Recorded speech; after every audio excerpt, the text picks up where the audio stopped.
So welcome back to another rebuild here on NBA 2K25 Next Gen. In today's video, we are back with another episode of our offseason rebuild series, and today it's going to be the Utah Jazz. The Jazz have been rebuilding for a few seasons now, pretty much since the Donovan Mitchell and Rudy Gobert trades, and this is a team that has certainly been moving in the right direction, maybe just a little bit slower than many of us would have anticipated. So I want to start with this. They have some young talent on their team, which I think is super promising, and I think the thing for them at this point is they're looking for a face of the franchise. They're looking for a young star that they can really build around, be that future guy that's going to hopefully lead them to a championship, which in my opinion, they do not have on the roster right now. Of course, my goal here today, within the 3 off seasons and 3 regular seasons, is to bring this franchise a championship. And I know I've mentioned this in pretty much every single rebuild this week, but after today's video, we have no more offseason rebuilds until the NBA Finals are over. Of course, we're going to eventually get to the Indiana Pacers and the Oklahoma City Thunder, but now, in the meantime, we are looking for any other video ideas you guys may have. So let me hear everything and anything you guys may have for me down below in the comment section. But real thank you for all of you throughout the support. You know, throughout this series, it has been a lot of fun. It is one I enjoy doing every single season, and I'm kind of sad it's coming to an end. But looking forward to this one today, man. Let's get into it. It is offseason number 1. I think this is going to be a pretty important offseason for us. Again, we're probably not going to get to the point where we're contending in the Western Conference in one offseason, but we'll make some moves. And of course, let's go ahead and discuss this roster at hand and what we are working with. So, you know, there are some players on this team that are a little bit older. You know, the John Collins of the world, the Lowry Markkanens of the world that are, you know, established in the NBA, have been around for a while. But I want to really spend some time discussing this young talent, because as we touched upon in the intro, there is a decent amount of it here. It's just the question is there, you know, a face of the franchise young player on this team, which in my opinion is a no right now. But the point guard spot is in pretty good hands. 21-year-old Keyonte George, 20-year-old Isaiah Collier. These are 2 players that develop pretty well. You know, I'm not sure if they're ever going to get to superstar status within our 3 years in today's video, but I'd be excited to see how they end up developing, and they're probably going to be my 2 point guards, you know, barring anything super crazy. The shooting guard spot's interesting. Sexton's a good player. He's probably one of the better players on this team. You know, 26 years old is not necessarily, you know, got to move him now territory, but given what that contract looks like, I wouldn't be surprised if they did maybe consider some different offers for him this offseason in real life. I have no idea what we're going to do with him here today. Jordan Clarkson's 33. He's been here for a little while. At this point, I think it's probably best for both parties to split up. I don't know if that's going to be, you know, a big blockbuster trade he's included in, or maybe we just salary dump him, but we'll sort that out. Johnny Zhang, 24 years old. You got Jaden Springer, my former Celtic GOAT, NBA champion Jaden Springer, I may add. The small forward spot, Markkanen got paid a whole lot of money, and he had a down year, which was somewhat disappointing. I mean, the stats aren't absolutely awful, but you look at the shooting splits, they are pretty much down across the board. So, you know, I'm interested to see what we'll do with him here today. He's getting paid like a star player. He's an 84 overall. I don't know how much higher that overall is going to get, so we'll kind of see what we want to do there. Bryce Sensabaugh is 21 years old, nice rotation piece. Cody Williams was the 10th overall pick. Didn't get a ton of playing time. I'd like to see how that development goes, where we kind of, you know, hopefully get him to the point where he can be high 70s, low 80s. Svi Mykhailiuk is here as well, NBA champion, Svi Mykhailiuk. Kind of just a guy, probably not going to see the floor much. The power forward spot, John Collins, does he have a player option? I'm not sure about that, but if he's an unrestricted free agent, we of course will have to make a pretty tough decision, but, you know, he's 27. Technically, I think he's the highest overall on this team, and quite honestly surprised they haven't actually traded him yet. Filipowski's here, pretty solid rookie campaign out of, well, maybe not. Are those numbers accurate? 0 points? No, that's not accurate. Taylor Hendricks is here. You got Kenyon Martin Jr. as well. And then the center spot, Walker Kessler is going to be a hot name this offseason.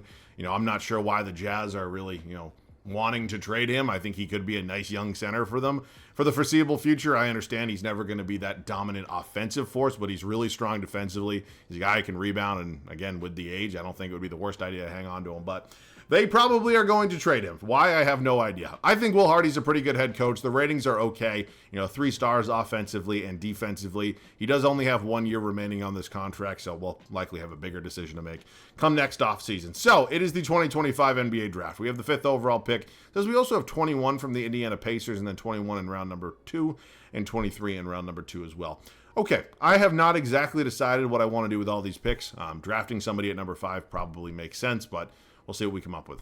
Before we get into the draft, I want to see if there's a way we can maybe move up a couple spots. The Philadelphia 76ers have the 3rd overall pick, and I think if we're at that selection, it would definitely give me one of the higher end prospects. Now, the 5th overall pick's not bad. We'd probably still get a good player, but if I am able to move up to number 3, I think it would just give us a few more options. So included in this trade is every single 1st round and 2nd round pick we do have this year. We're offering it to Philadelphia. They're going to say no as of now. Unfortunately, I don't have a lot of seconds, and wow, one more gets it done. So we are picking at number 3 overall. Will this be be one of the days that Cooper Flagg falls? It is, and Cooper Flagg can be a member of the Utah Jazz. Wow. Okay. Not really the player I thought was going to be sitting there. I knew there was a possibility, but it wasn't really what I had in mind. But he's sitting there. I'm certainly going to take advantage of that. So welcome to Utah, Cooper Flagg. Face the franchise. All right, 19 years of age. So no surprise there that Collins does decline his player option. Kessler, George, Sensabaugh, Hendricks, all going to be brought back. We have no qualifying offers. We approach free agency where, of course, John Collins will be our guy. Do we not have bird rights on John Collins? That'll be an interesting thing. We do have bird rights on John Collins. So if I want to pay the man, I certainly can. A decision will have to be made if I do want to do that. At this point in time, I'm pretty much under the impression that we should be better next season. I don't think we're winning a championship, but I definitely want to make some moves that can set us up for some future success. We're going to try to swing a deal here with the Memphis Grizzlies. We're going to offer Colin Sexton and Jordan Clarkson, and in return, we're going to try to get ourselves Desmond Bane. Now, I'm not going to get into a debate right now about Colin Sexton versus Desmond Bane. You're fully entitled to your opinion either way. We'd be doing this deal, 1, because it's a 3 overall upgrade, and 2, Bane obviously has multiple years left. While I would likely have paid Sexton next offseason, I don't know if I would have given him or really wanted to give him the price tag that he was going to ask for. So, this is kind of just a move that's not kicking the can down the road, but essentially gives us a little bit more flexibility. I also wouldn't mind including Kenyon Martin Jr., and that gets the deal done. So Desmond Bane's a guy I used to get a lot more than I kind of do currently, so I always like to try to mix things up. I think that's a pretty good move there for us. So I think the starting 5 is complete. Cooper Flagg's going to be at the 3. I move Markkanen back to the 4, maybe as more natural fit anyways.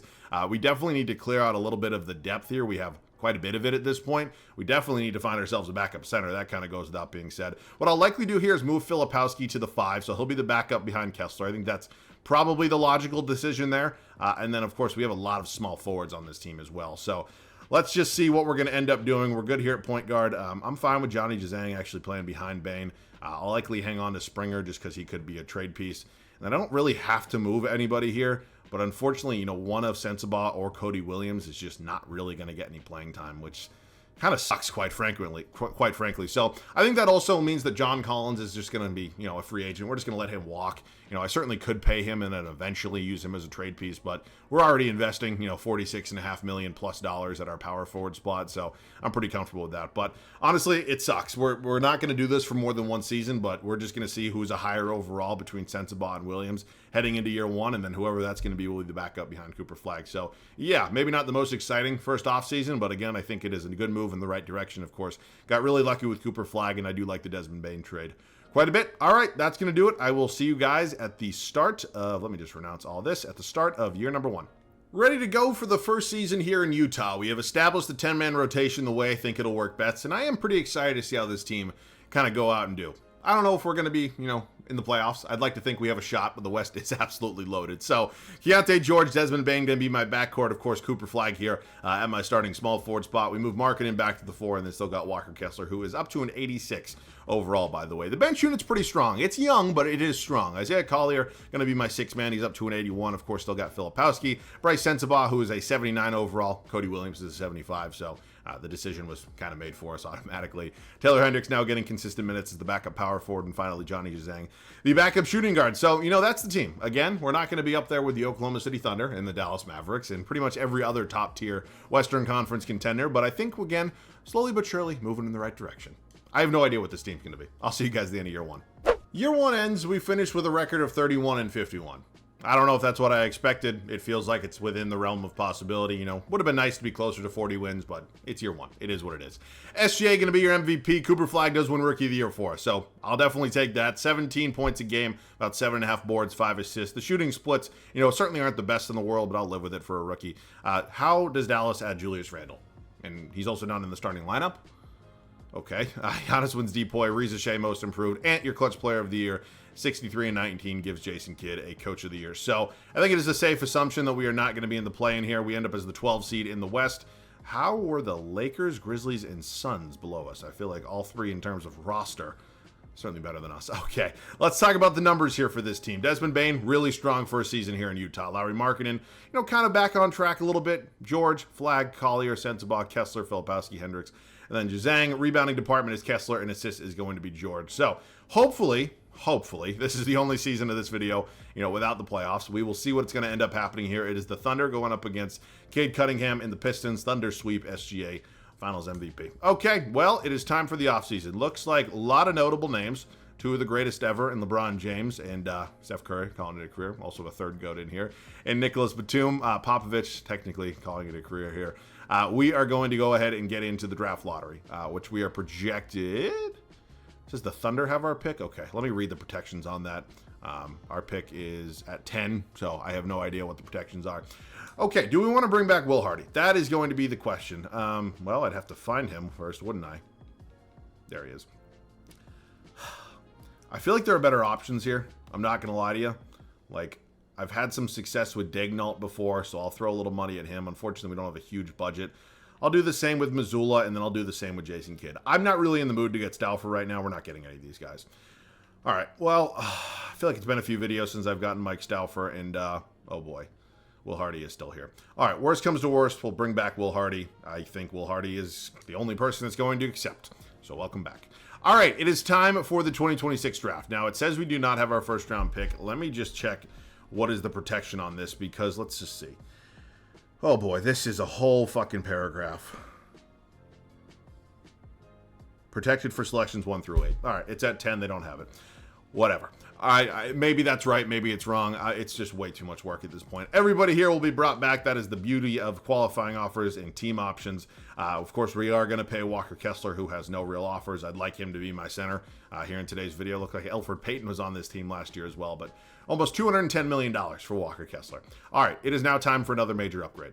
I'm going to try to land a blockbuster here. Let's see if the New Orleans Pelicans would be potentially willing to deal us Zion Williamson. Now, I will say Markkanen had a relatively bounce back year for what we were expecting, but ultimately for a guy who's making $46 million, I just have higher expectations, and Zion is a clear-cut upgrade here in the starting five. So also including Springer and Cody Williams. Unfortunately, Williams is just really never going to crack the rotation, with Bryce Sensabaugh ahead of him. I'll throw in Svi Mikhailuk, and then it's probably going to have to be draft picks from here on out. I do want to keep the Lakers picked because the Lakers were really bad last year, which was a bit of a shock. I would be willing to give up my first. Now, this is a little risky, but I do expect us to be in the playoffs next season. New Orleans does agree to it. So I think that's going to be the only kind of major upgrade we do. Zion, by himself should be enough to, hopefully speaking, get this team somewhere. Of course, unrealistic rebuild, injuries are off, everything like that. So, besides that, I might just run this thing heading into next year. I could consider an upgrade at the backup shooting guard spot, but I think we'll see a little bit more development out of Juzang. Then he does have another year of team control as well. But we will have some bench pieces being free agents. Then, yeah, there's really nobody else here. All right, again, not really the most exciting offseason in the world. I mean, there was a major trade, but, there wasn't a lot of movement. But hopefully some nice development for a lot of our guys. See you guys at the start of year 2. There's really no other way to say it. We are here in year number 2, and I have expectations. There's really no reason for me not to. I understand, there are still some young players on this team, but the overalls say that we should be good. Keontae George, Desmond Bane remains my backcourt. Still got Cooper Flagg, who's developing quite nicely here at my small forward spot. Of course, made the major blockbuster trade for the new best player on this team in Zion Williamson. And then, of course, paid Walker Kessler a whole hell of a lot of money to come back as our center. The bench unit, of course, with a young bench, you're going to see overall progression. Seeing exactly that with guys like Isaiah Collier, Kyle Filipowski, Bryce Sensabaugh, Taylor Hendricks, and Johnny Juzang. So, I like it. I think this is a playoff team. Is it going to be the best team in the West? I highly doubt it. But if we're a top 4, 5, 6, something like that seed, I would definitely consider it a successful season. I'll see you guys at the end of year 2. 46-36. That is how the second season here in Utah ends. I don't love it. I certainly don't hate it, though. I think it is a big move for this team to, not only be over 500, but 10 games over 500. So we'll be in the playoffs, hopefully competing and winning a round or two. SGA, just another MVP. AJ Debance ends up in Portland. Josh Giddey, year 6 man. Wemby wins DPOY. Carter, most improved. Brunson, clutch player of the year. And holy shit. Does any of it matter? Is anybody going to beat the fucking Dallas Mavericks? Because God knows 2K loves them. We are taking on Wemby and the Spurs in round 1. We ended up as the 5 seed. Certainly not my favorite first round matchup. Let's talk about some of the numbers. Wait, what? How many games? Timeout. 6. Jesus fucking Christ. Let's talk about some of the numbers. That's not us. Let's talk about some of the numbers here for this team. Points per game. Zion was everything and anything we could have asked for. Obviously a major upgrade over Larry Markkanen. He was 63% from the field. Desmond Bane, Cooper Flagg, Keontae George, almost said Keyshawn George, Sensabaugh, Collier, Kessler, Filipowski, Hendricks, and then Juzang. Rebounds going to be led by Kessler. Assist is George. Okay, round 1, it is us and the Spurs. No denying they have the best player in the series. Oh boy, and they added Kevin Durant as well. Well, this is going to be a tough one. We do win the first 2 on the road, though. They take game 3 at our home floor, and the road team has won every game so far, which is relatively a good sign for us. We somehow beat Wemby and the Spurs, and we are moving on to the Demons over in Oklahoma City in the Thunder. So, oh boy, this might be where we run out of road. I think that's a safe bet. We're down 3-0, and we do get swept by just, the Demons in Oklahoma City. So, let's take a look at the numbers for, round 2 here. Nothing jumping out at me. It's super disappointing. Tough series for Keontae George. 13 points a game is not awful, but 34.5% from the field is tough. Kessler's never going to be that scoring threat, but, 8 and 8's a lot. Not really a lot for guys getting $210 million. But moot point nonetheless. Oh, my God. Why? And somehow Detroit beats the Demons in Dallas. Okay, final offseason. Do we have another major move coming? I don't know. Draft lottery time. I don't think we've traded for any picks. I did see a Jazz logo. Oh, that's a Lakers pick. Okay, so maybe it sits right there at number 10. Staff signing. I don't know. Am I comfortable enough? You got Stauffer as an assistant. We offered him a head coaching spot. You wouldn't take it. Who else could I possibly get? Like, do I want Nick Nurse? Would I take Nick Nurse? Ooh, I definitely take Ty Lue. All right, Will Hardy led us to a really good season, but when we're all in for a final season, I think it makes sense to go out and try to get the best coach possible. Thibs is also here as well. Chris Finch is the guy I'd probably take over Hardy, so I'll take any one of these guys. We have our choice between Finch and Lue. I'm going to go with Ty Lue. All right, Ty Lue, hopefully the coach that can, of course, lead us to a championship, and we have only won a single round in the playoffs so far. We also have the Cavs pick at number 22. Okay, what do I want to do? I'm not really sure. So the Charlotte Hornets have the 5th overall pick. I'm going to see if there's any way we can move up. Now, of course, we would be drafting a prospect there, and my thought process is maybe we can trade him for, a bigger blockbuster-ish move. So I didn't expect them to take that. No, I don't want to give them every... Okay, that's all it took. All right, that's fine. We will draft somebody at number 5. Let's see who's sitting here on the board. Here is a look of the summary so far. Caleb Holt, okay, B- prospect according to our scouting department. Sure, why the hell not? Welcome to Utah. He's going to come in at a 78 overall. We are going to bring back everybody here in free agency. George and Sensabaugh will both be restricted free agents. And at this point, I have to decide if I think there's a major upgrade kind of required with this team. I don't know the answer to that. I think it's certainly possible. We are very leveraged in the cap space department. We do not have a lot of money, and I'm really just hoping we can bring back everybody. All right, this is likely where the unrealistic part of the rebuild comes. Are we good enough to get that championship? I really don't know. I think there's kind of goes without being said. We definitely need a bench upgrade. I don't know where that's going to be, but let's just see what we can do.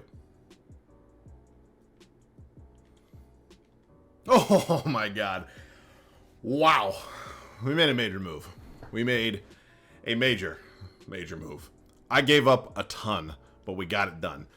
I made a move to add an old friend. We brought back Donovan Mitchell, and I am really hoping that this can be the move that really takes us over the top. Now, Desmond Bane had played fine for us, but he is nowhere near the class of Donovan Mitchell. I understand I gave up Caleb Holt, Johnny Juzang, and Filipowski, which really hurt, but I do think it's worth it. We have a lot of good depth already, and I really do think that Mitchell's going to be a great benefit to this team. So now I need to find some bench pieces. A guy like Malik Beasley, certainly within the realm of possibility. Goga Batazde. Not a bad backup center option. The shooting guard options are going to be bad. I fully understand that. You know what I'm going to do, actually? We're going to do something I don't do super often, but I think Isaiah Collier, although a bit undersized, I think he has a high enough overall, and that overall, again, will continue to go up to be, the backup kind of combo guard. So Mitchell's not going to have a backup, technically speaking. Of course, Sensabaugh could be a little bit of the backup 2 guard as well. I think that makes some sense. Give more minutes to our best players and hope for the best. See you guys at the start of the 3rd and final season. It is the final season here in Utah. We obviously had a very, very big trade this offseason that brought back an old friend in Donovan Mitchell. He's now paired up with Keontae George. In our backcourt, some nice development out of Cooper Flagg, who is now a 90 overall, and then still got Zion Kessler in our front court. Bench unit only consists of 4 players. It's going to be Isaiah Collier as my 6th man still. Sensabaugh still developing nicely. Taylor Hendricks still here. And we, of course, signed Goga. All right, new head coach as well in Ty Lue. Hopefully this team can get it done. It's an absolutely loaded squad. There is no denying that. We have, 390 plus overalls, a lot of high 80s. This is a good team. See you guys at the end of the final season. Oh, and we're kicking off the year against the Cleveland Cavaliers. Do we win? We do. See you guys at the end of the year. So Nikola Jokic decided to join the Miami Heat. A little Heat culture in Joker's life. More importantly, we go 73-9, tying the Golden State Warriors for the best record in the history of basketball. Here's to hoping our season does not end like theirs did. Tyron Stokes, Rookie of the Year. He is in Sacramento. You got Cam Boozer coming off the bench in Houston. Wemby wins Deep White. Will Riley, Most Improved. Cade Cunningham, Clutch Player of the Year. And our new head coach, Mr. Tyronn Lue, is your Coach of the Year. So for the first time in this video, we are the 1 seed. We did have the best record in basketball. Shocker, I know. And really just hoping this is the team that can get it done. We have 3 guys, almost 4 guys average 20-plus points a game, which is just insane. Rebounding department is Kessler, assist going to be George. So, round 1, we are taking on the Sacramento Kings. Respectfully, not a chance. There's just no way that team beats us. They stole game 1 on our home floor, but nope. We somehow beat Wemby and the Spurs last year. I think we're better now. Maybe they are as well, but hopefully we can just do that again. I'd like to win the championship right here. We sweep them. And it is the Minnesota Timberwolves. This is a good team, don't get me wrong, but I'm out of this world happy that it's not either the Dallas Mavericks or the Oklahoma City Thunder, because I think both of those teams would have spanked us. Here with the Minnesota Timberwolves, I think we do have a fighter's chance. Hopefully, you win 73 games.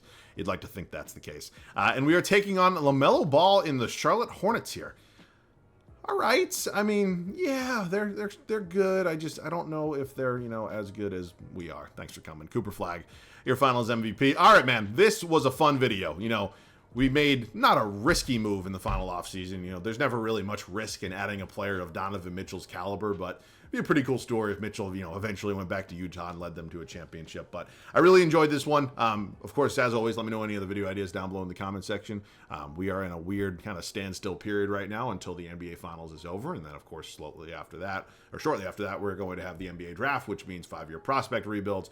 From there, we're going to have crazy trades, free agent signings, whole 9 yards. But in the weird intermittent kind of 1.5 to 2 weeks, let me hear what you want to see down below in the comment section. But really enjoyed this one. Hopefully you guys did as well. As always, thanks so much for watching. I love you guys. I'll catch you guys all in the next one.